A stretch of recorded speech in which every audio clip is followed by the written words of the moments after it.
Waktu kita benar-benar sesak, gak ada jalan keluar. Di saat yang tepat, kita memanggil Tuhan. Kenapa? Karena kita lagi penuh kesesakan. Kita tahu penolong kita cuma Tuhan. Tapi kalau orang udah divonis dokter kayak gitu, doanya masih biasa, berarti memang gak butuh Tuhan dia.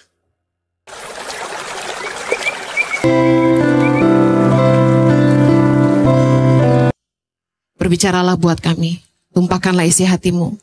Biarlah kebenaran firman-Mu menjadi kekuatan bagi kami di tengah-tengah pergumulan dan badai kehidupan.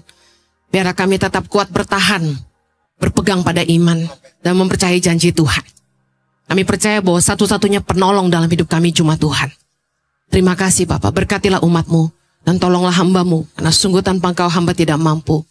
Menyerahkan setiap menit-menit ke depan ke dalam pimpinan Roh Kudus penuhnya.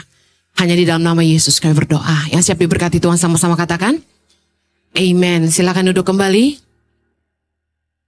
Mazmur 121 ayat 1-3 berkata gini, nyanyian ziarah, aku melayangkan mataku ke gunung-gunung. Dari manakah akan datang pertolonganku? Pertolonganku ialah dari Tuhan, yang menjadikan langit dan bumi. Ia takkan membiarkan kakimu goyah. Penjagamu tidak akan terlelap. Katakan pertolonganku satu-satunya cuma Tuhan. Tuhan mengizinkan kita dalam hidup ini berada dalam situasi di mana masalah dan pergumulan hidup kita hanya Tuhan yang bisa tolong kita. Berapa banyak Anda yang pernah berada di posisi itu? Saya boleh lihat tangannya? Pernahkah Anda berada di satu keadaan di mana Anda terjepit, Anda terpuruk, nggak ada yang bisa bantu Anda, dan Anda tahu yang Anda butuh cuma Tuhan? Saya dan suami ngalamin sering kali di mana kita berada di posisi yang kita nggak bisa ngandalin siapa-siapa dan cuma Tuhan. Dan saya mau bilang gini, berbahagialah kalau Anda ada di posisi itu. Kenapa? Karena Anda akan berjalan dalam kemustahilan. Katakan amin. Tuhan sedang membawa Anda untuk berjalan dalam mujizat Tuhan. Tuhan sedang akan menyatakan perbuatan-perbuatannya yang ajaib dalam hidup Anda. Katakan amin. Hanya di saat gak ada yang bisa tolong kita, bahkan kekuatan kita sendiri gak mampu, disitulah kita akan melihat kuasa Tuhan bekerja dan mujizatnya dinyatakan dalam hidup kita. Hari ini saya dan suami berjalan dalam kemustahilan. Orang bilang gak mungkin bisa menolong ribuan anak di Indonesia. Sementara kita bukan orang yang kaya raya. Gereja juga baru jalan hampir 2 tahun. Tapi bagaimana Tuhan setia dengan janjinya yang diberikan dalam hidup kami. Ketika Tuhan memanggil kami pulang ke Indonesia tahun 2006 dan sampai hari ini. Tuhan menyatakan kedahsyatan yang luar biasa. Bisa memberi makan 7.500 anak-anak di 100 titik di seluruh Indonesia. Dan kalau sudah dihitung mungkin lebih dari 10.000 anak yang sudah pernah kita bantu untuk bisa sekolah. Dan hari ini ada 8 sekolah berasrama yang memberikan beasiswa dari anak-anak SMP sampai kuliah, dan sudah beberapa yang sudah lulus kuliah. Dan hari ini kalau kita bisa ngirim 200-an lebih guru-guru pedalaman ke seluruh Indonesia untuk menyalakan kembali lampu-lampu sekolah yang mati. Menginjakan kaki di tempat-tempat sunyi seperti firman Tuhan berkata, dan mendirikan kembali benteng-benteng yang sudah runtuh. Saya cuma mau bilang, semua itu karena keajaiban Tuhan. Katakan amin. Orang bilang gak mungkin, tapi tidak ada yang mustahil bagi Tuhan. Katakan amin.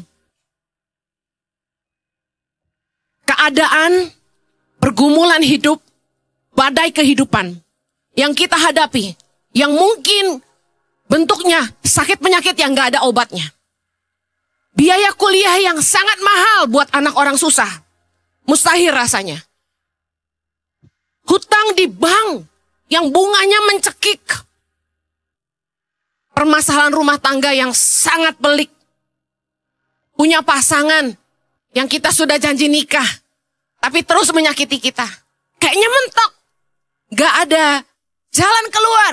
Bisnis sepi. Kita udah ikut seminar ini dan itu, tapi tetap gak ada jalan keluarnya. Kita gak tahu gimana caranya lagi. Semua ilmu manusia, kalkulasi kita udah gak jalan. Bisnis gak jalan. Semua masalah yang kayaknya bikin kita tuh putus asa gitu. Dan kita benar-benar menantikan kuasa mujizatnya. Saya mau bilang, Anda akan mengalami mujizat Tuhan. Ketika Anda di titik di mana Anda bilang gini sama Tuhan, aku tahu hanya Tuhan yang bisa tolong. Dan di saat kita nggak bisa apa-apa, dan kita nggak ngandalin siapa-siapa, kita akan lihat kuasanya bekerja. Mazmur 18 ayat 7. Kita baca sama-sama. Ketika aku dalam kesesakan, aku berseru kepada Tuhan. Kepada Allahku, aku berteriak minta tolong.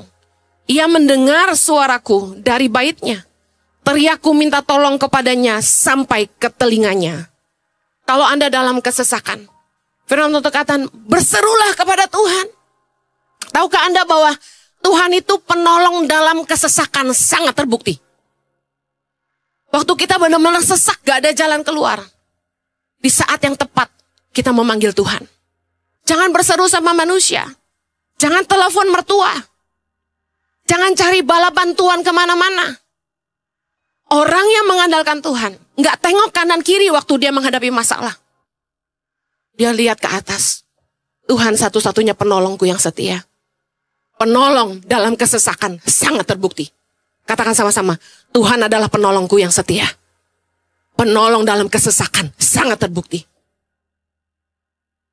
Saya rasa orang Kristen kalau tanpa badai kehidupan, tanpa masalah, tanpa pergumulan, kita nggak akan pernah belajar mengandalkan Tuhan. Ketika keadaan kita tuh baik-baik aja, istri baik, suami baik, anak baik, kerjaan oke, kita mulai suam-suam kuku. Berdoa pun udah beda, nyembah pun nggak sungguh-sungguh. I know you know.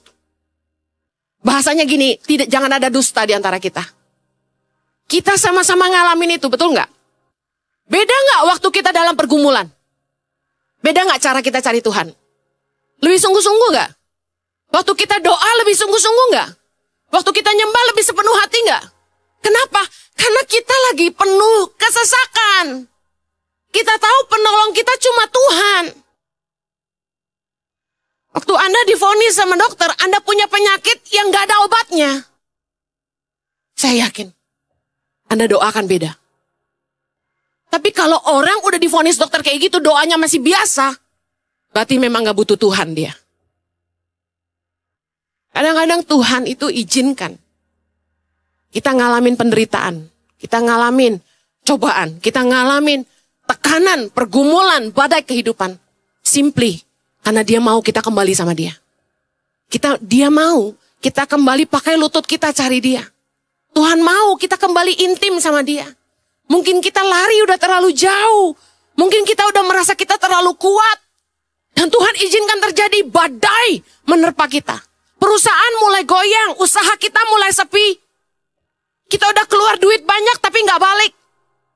Kita invest sana sini nggak ada yang untung. Malah buntung. Orang-orang yang kita andalkan, yang kita pikir bisa nolong kita, mengecewakan kita.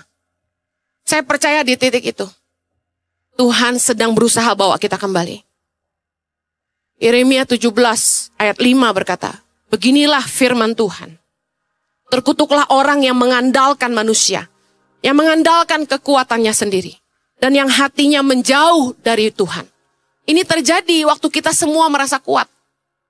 Waktu kita merasa, usaha gue keren, jadi, pelayanan gue udah maju, gue gitu loh, gitu. Begitu kita merasa ini, kutuk datang. Terkutuklah orang yang mengandalkan manusia, yang mengandalkan kekuatannya sendiri, dan kita mulai jauh sama Tuhan. Tapi ayat 7 berkata, diberkatilah orang yang mengandalkan Tuhan, yang menaruh harapannya pada Tuhan. Dalam keadaan kuat maupun lemah, andalkan Tuhan. Maka Anda akan diberkati, katakan amin. Anda tahu dalam keadaanmu yang terjepit dan semua serba tidak mungkin, jalan keluar satu-satunya yang Anda butuhkan cuma begini. Tuhan jatuhkan satu mujizat aja dalam hidupmu. Katakan amin.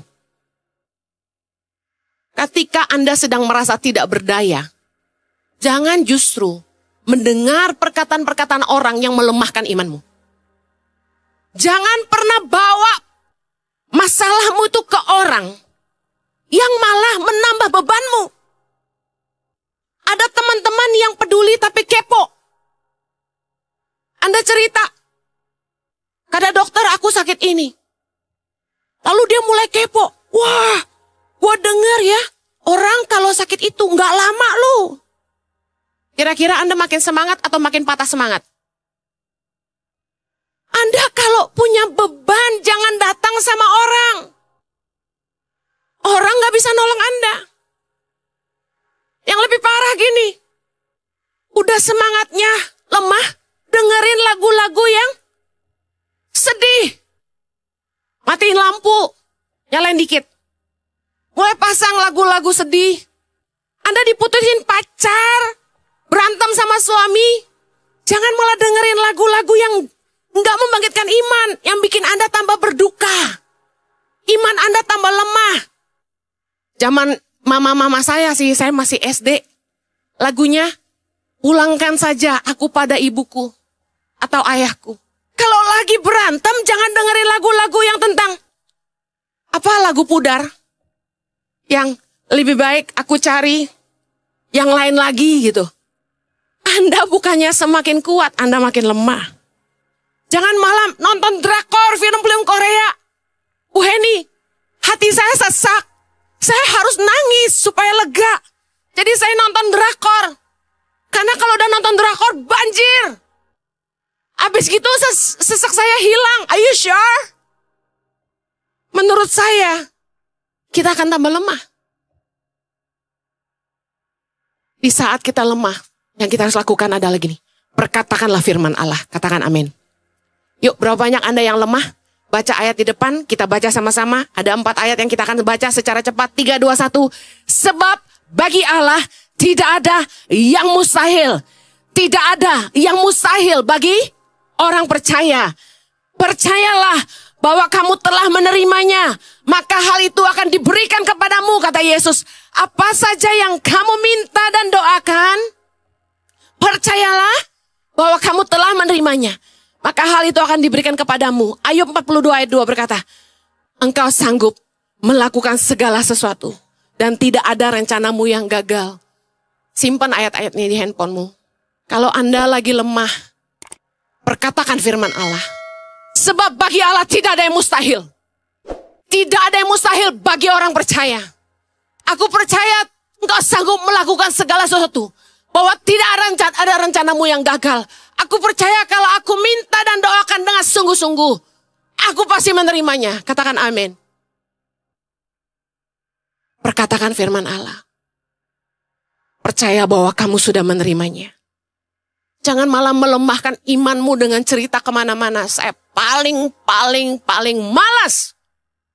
Kalau punya masalah, curcol sama orang yang salah.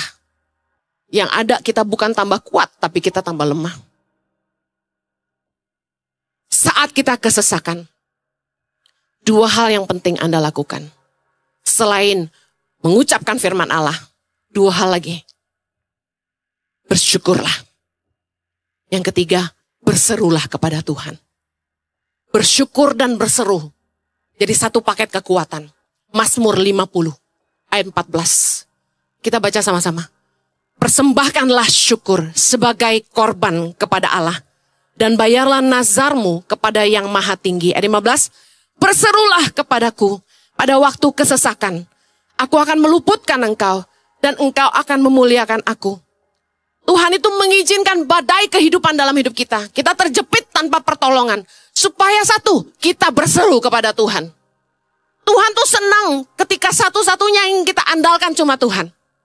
Sebenarnya intinya sederhana banget dengan semua permasalahan kita. Tuhan pengen mendengar kita berseru kepada Dia. Dan yang kedua, Tuhan mau kita belajar bersyukur. Dan Tuhan akan mengerjakan mujizatnya dan menyatakan perbuatannya yang ajaib dalam hidup kita. Tuhan tuh keren. Dia cuma desain gini. Kita tidak akan dicobai melampaui kekuatan kita. Dikatakan dalam 1 Korintus 10:13 bahwa Tuhan itu setia. Dia tidak akan membiarkan kita dicobai melampaui kekuatan kita.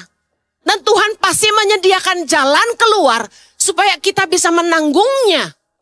Nah, tapi waktu Tuhan mengizinkan masalah badai kehidupan menerpa kita, sebenarnya yang Tuhan kangen tuh kita. Tuhan pengen sama dia. Tuhan pengen kita berseru sama dia. Dan Tuhan mau kita bersyukur sama dia. Gak gampang. Makanya dikatakan, persembahkanlah syukur sebagai korban.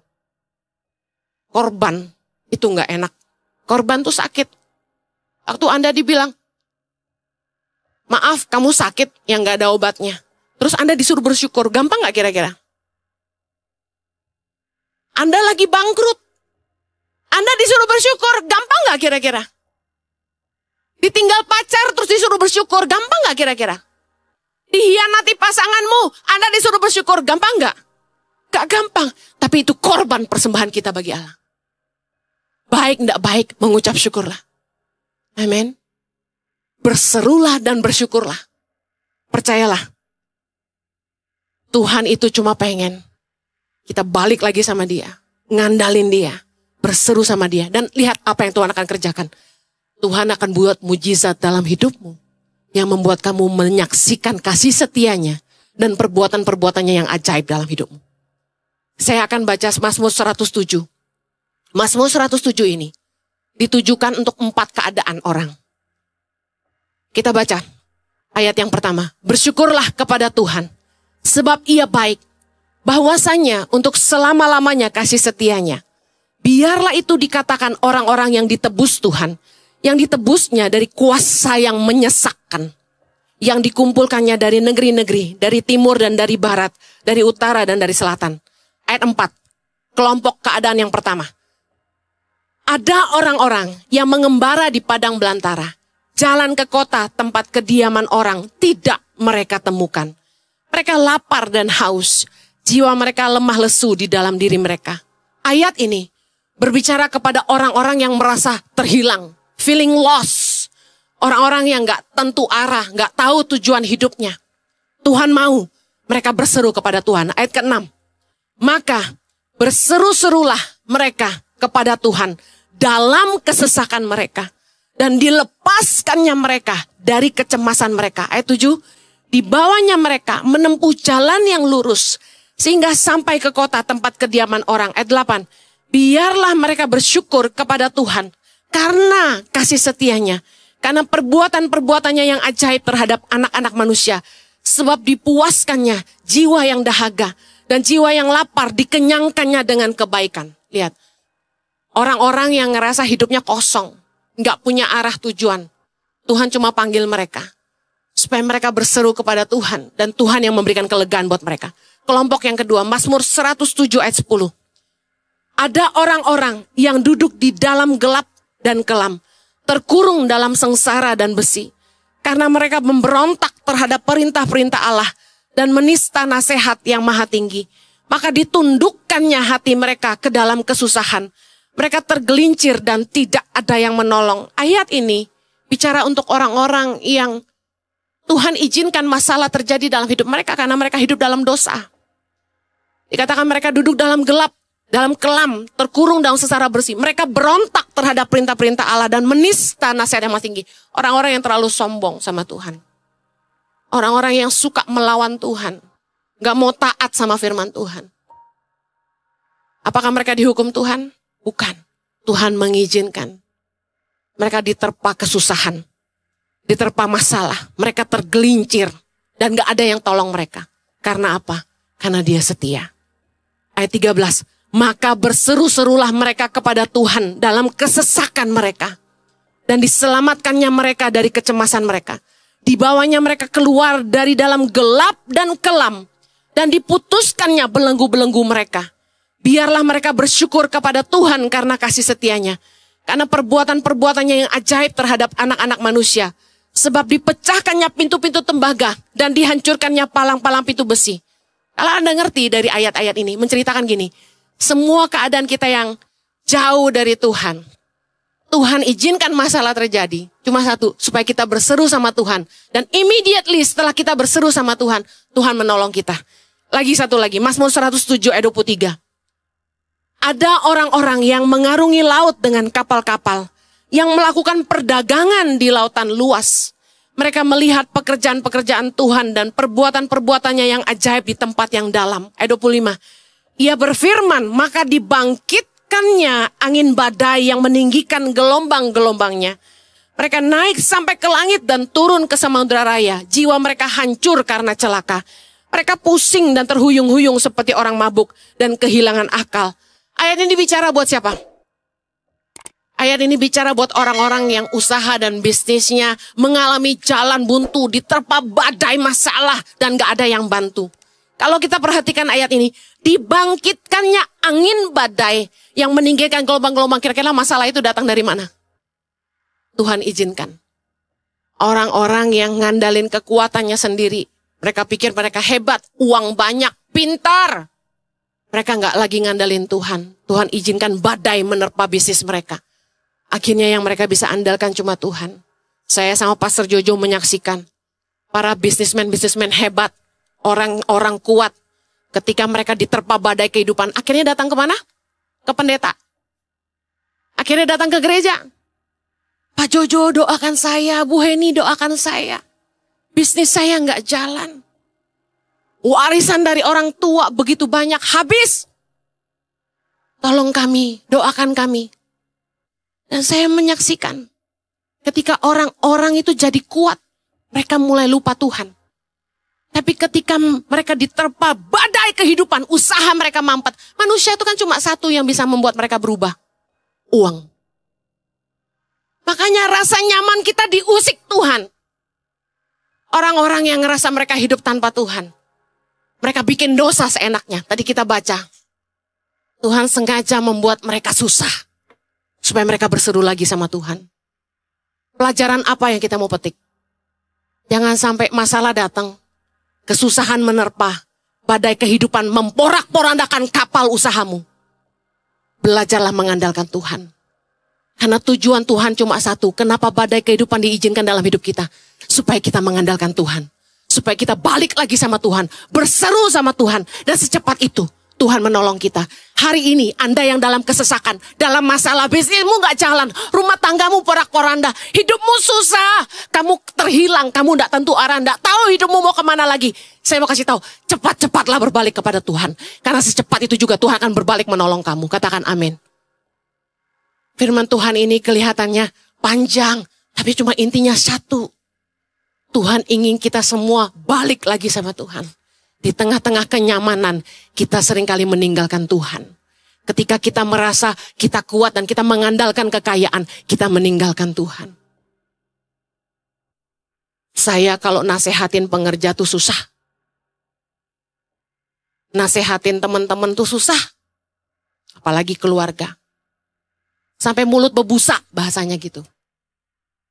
Kenapa kita mau nasehatin? Karena kita sayang. Kita tahu. Kalau kamu ditegur, dinasehati, dididik, tidak mau berubah, nanti masalah yang ngedidik kamu. Suami-suami yang tidak bisa dinasehati istri, nanti masalah yang akan menasehati dia. Jangan tunggu badai menghajar hidupmu, baru kamu mau berseru. Bertobatlah secepat-cepatnya dan berbaliklah secepat-cepatnya. Dan ingat ini baik-baik. Kalau Tuhan sudah menolong hidupmu, melakukan mujizatnya dalam hidupmu, jangan lagi mengandalkan kekuatanmu. Amin. Saya sama Pastor Jojo saksikan. Orang yang terpuruk-terpuruk datang. Sampai kami yang kasih makan. Melahirkan sampai tidak punya duit, kami bantu. Terpuruknya sampai begitu, pengusaha. Didoakan. Luar biasa. Tuhan buka jalan. Usahanya mulai naik lagi. Mulai kaya lagi. Saya lihat di postingan sosial media, mulai beli mobil mewah. Mulai liburan ke luar negeri. Udah gak pernah ke gereja. Sifat manusia. Jangan sampai masalah badai kehidupan menerpa kita, baru kita mau kembali sama Tuhan. Amen. Jangan kalau dokter udah bilang gini, kamu gak bisa sembuh, baru ingat Tuhan. My God. Mazmur 107 ayat 17 kita baca sama-sama. Ada orang-orang menjadi sakit oleh sebab kelakuan mereka yang berdosa. Dan disiksa oleh sebab kesalahan-kesalahan mereka. Mereka muak terhadap segala makanan. Dan mereka sudah sampai pada pintu gerbang maut. Ayat ini bicara kepada orang-orang yang sakit karena kesalahan dan dosa-dosa mereka. Ayat 19. Maka berseru-serulah mereka kepada Tuhan dalam kesesakan mereka.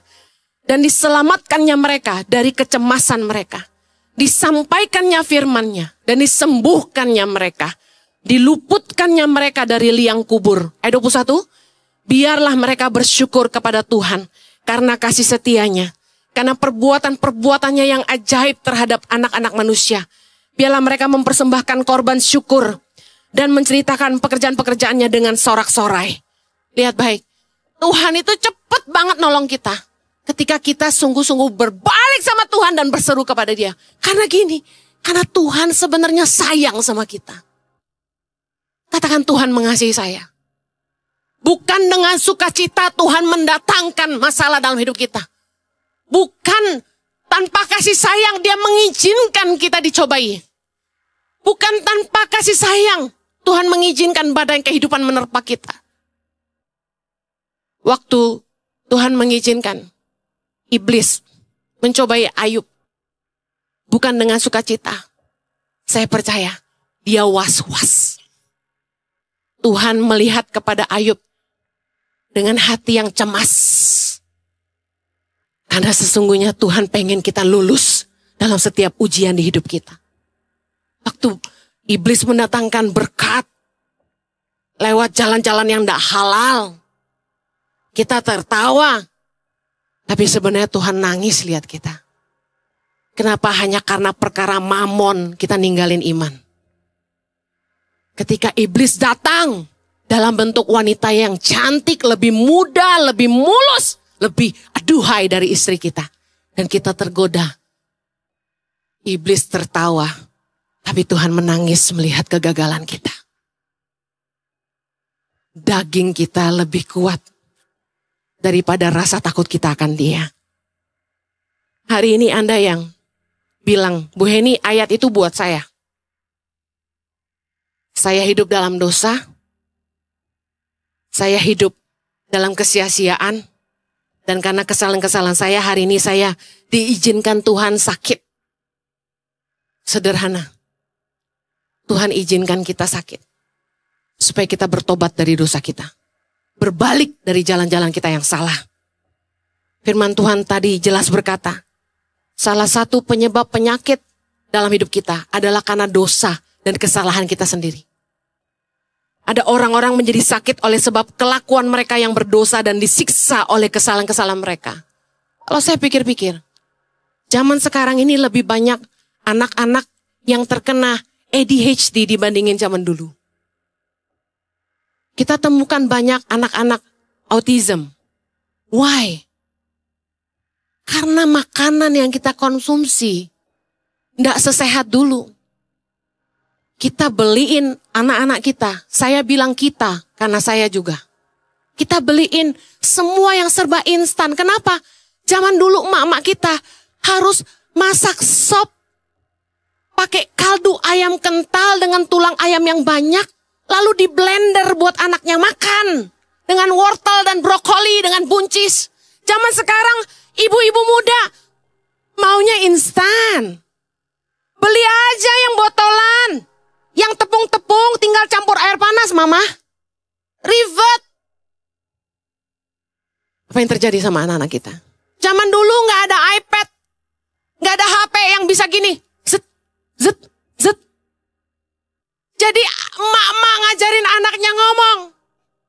Mama, Papa, dada. Kita ngajarin anak kita melafal A, B, C, A, I, U, E, O. Benar gak sih? Emak-emak nguncirin anaknya sendiri. Kreatif. Hari ini kayak tanduk rusa.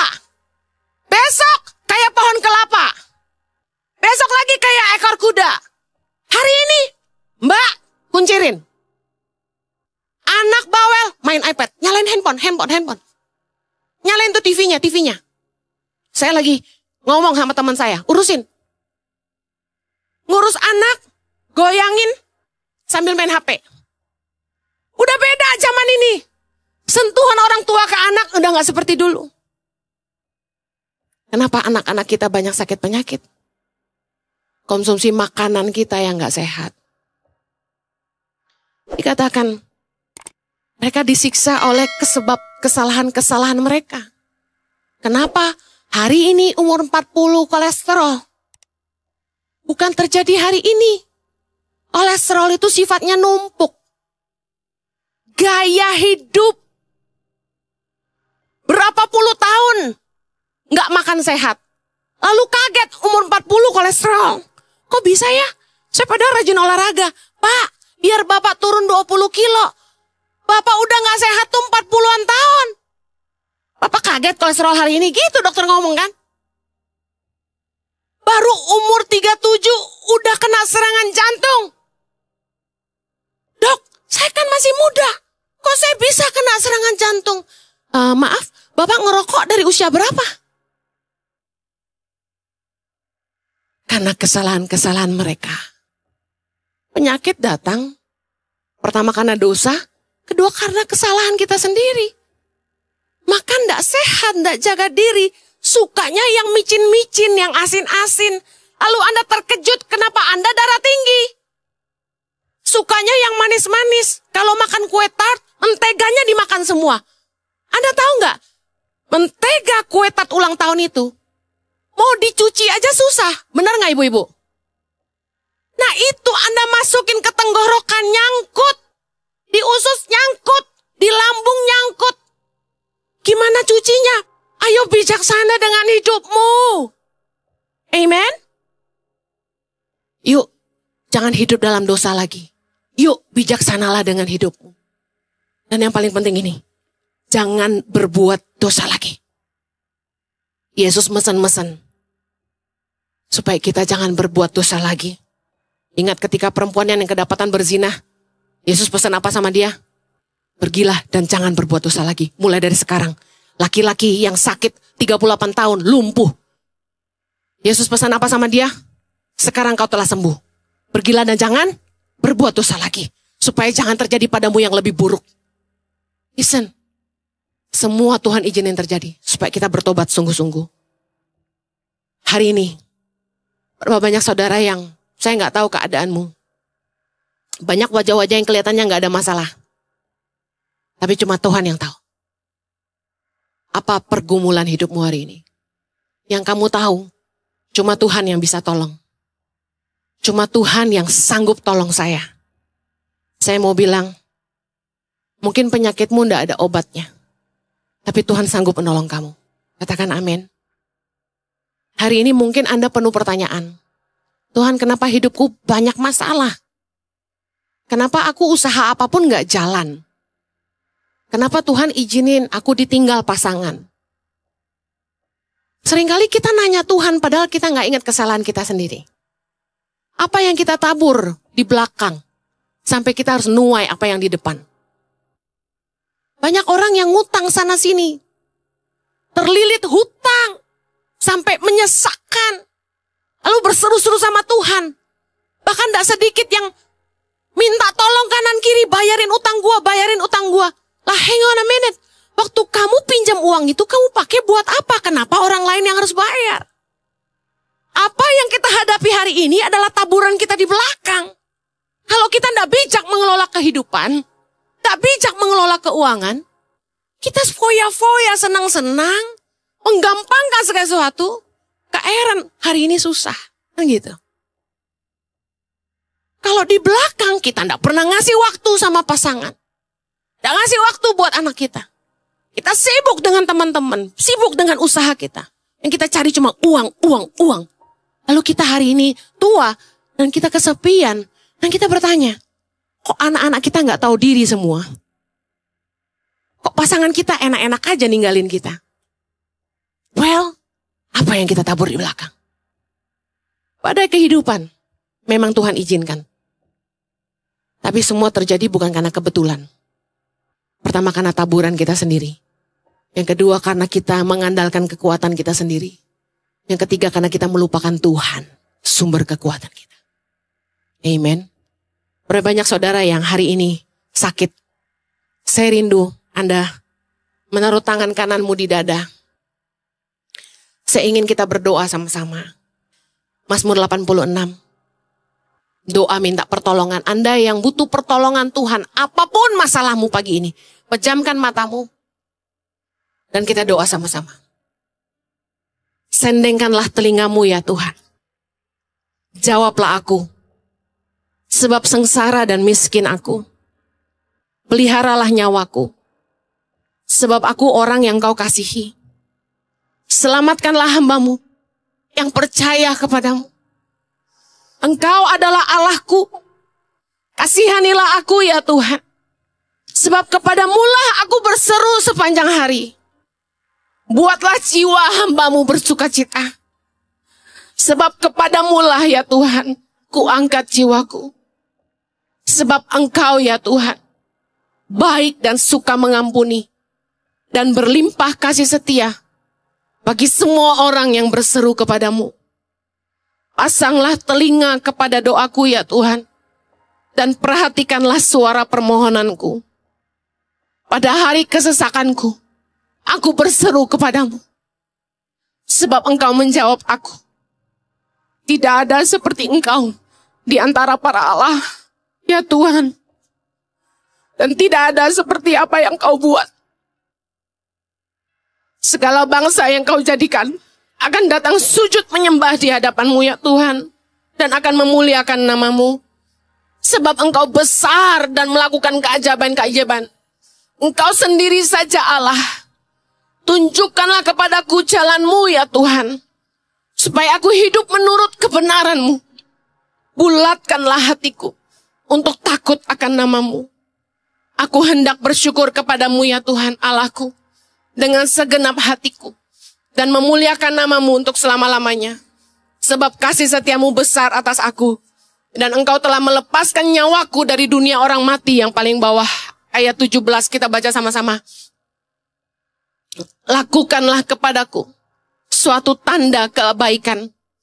Supaya orang-orang yang membenci aku melihat dengan malu bahwa engkau ya Tuhan telah menolong dan menghibur aku. Bapa, pagi hari ini kami bawa segala pergumulan, beban kehidupan kami, dan kesesakan kami di hadapan Tuhan. Kami mengangkat tangan kami di hadapan-Mu dan mau bersyukur kepadamu. Dan kami mau percaya lagi kepadamu. Kami mau berseru-seru kepadamu. Karena Engkaulah penolong kami Tuhan. Terima kasih Bapa.